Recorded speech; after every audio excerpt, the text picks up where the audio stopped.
loving life in Northants. Joe at breakfast. BBC Radio Northampton. Good man, Ross. 20 to 8 then, Monday. In the next 10 minutes, we're going to be live at a house in Wellingborough that is, well, quite frankly, amazing. It is the biggest display of Christmas lights, we think, in Northamptonshire. It's ridiculous, this place. It's got lights that dance to music. There's even a massive LCD screen in the front window that makes it look like Santa is sitting in the front room eating mince pies, all controlled via the bloke who owns its iPad. He's covered the windows in LCD screens, so when you look in, you think Santa is in there.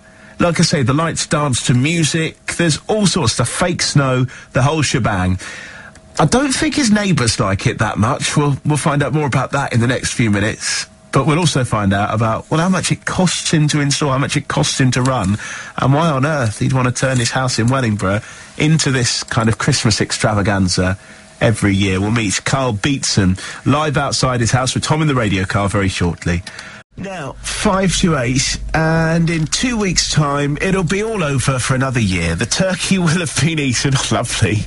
The wrapping paper will be in the recycling bin, and the pine needles will no doubt be dropping off your tree. But one man in Wellingborough, who spends months adorning his house with Christmas lights, will have to start thinking about taking them all down again. In the meantime, they're there for people in Wellingborough to enjoy. Tom's in the radio car for us. Hi, Tom. I'm trying to think of a way of introducing this piece, Joe, and I think I'm just going to settle on this. Before me is a polar bear wrapped in green tinsel playing a keyboard.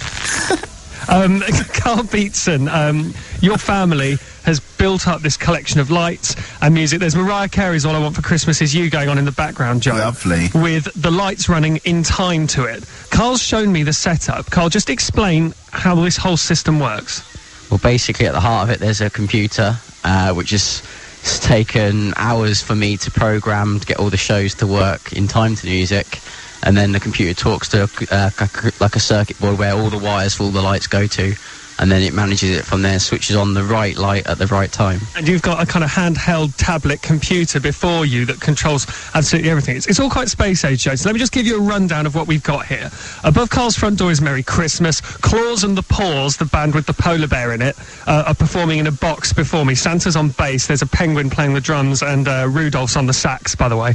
You've then got ribbon lights running all over the front. There's a projector screen in one window, which makes it look like Santa's broken in early. There's an inflatable snow dome, and there's also a board talking about the Juvenile Diabetes Research Foundation, Carl, because as well as entertainment, this light show raises money for charity each year. Yeah, it does. We never started out to do it for charity. In 2006, when we first did it to synchronise their music, people left money on the doorstep, so we thought 2007, let's go for a charity, which we did, and a few years on, here we are with a different charity again. We change it each year, and it's the Juvenile Diabetes Research Foundation, which is a charity very close to my heart because I have type 1 diabetes myself, and I'm just very keen to raise money for the charity and also the profile because it is the charity for people with type 1 diabetes. And it's £700 or £800 a year that you've been raising typically, a lot of money raised for charity, and quite a lot of profile, not least because of a programme that's on TV next week. Tell us about that. Yeah, this year Channel 4 contacted us to film a documentary called King of Christmas Lights, which we obliged to do, and with lots of filming from October, which was very interesting because it was the warmest October weekend when we started to put the lights up, so we filmed outside putting Christmas decorations up in shorts and in like boiling hot weather with sunglasses on, and it's on next Monday at 9 o'clock. And that's on Channel 4. Are you slightly worried about how they might have edited it? A little bit, but I think, you know, it's meant to be a light-hearted, like, tongue-in-cheek sort of warmy Christmas sort of programme, so it should be good. Carl, I appreciate your time this morning. Thank you very much. Congratulations on this. It looks incredible. Joe, I'm going to take some photos. They're going to go up on Facebook. Carl's house is the best Christmas decorated house I have ever seen. And you say that in the window there is a screen behind it that makes it look like you're looking into a living room with Santa sitting in it. Yeah, he's nicking the mince pies, reading the Christmas list and waving at me at the moment. His sleigh and reindeer are on the roof of that part of the house. Yeah. Every window is lit up. The roof is is lit up. There's fairy lights across the entire front of the house. And I'm not sure Carl, what song's playing in the background at the moment? This is called Wizards in Winter. It's like an instrumental piece by the Trans-Siberian Orchestra. Okay, there we go.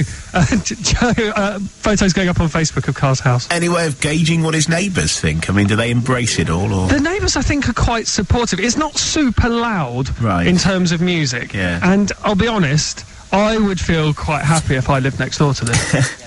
Everyone is invited to go along then. It's Torrington Road in Wellingborough. The postcode, if you want to see it, NN8 5AF. And it sounds like a Christmas extravaganza.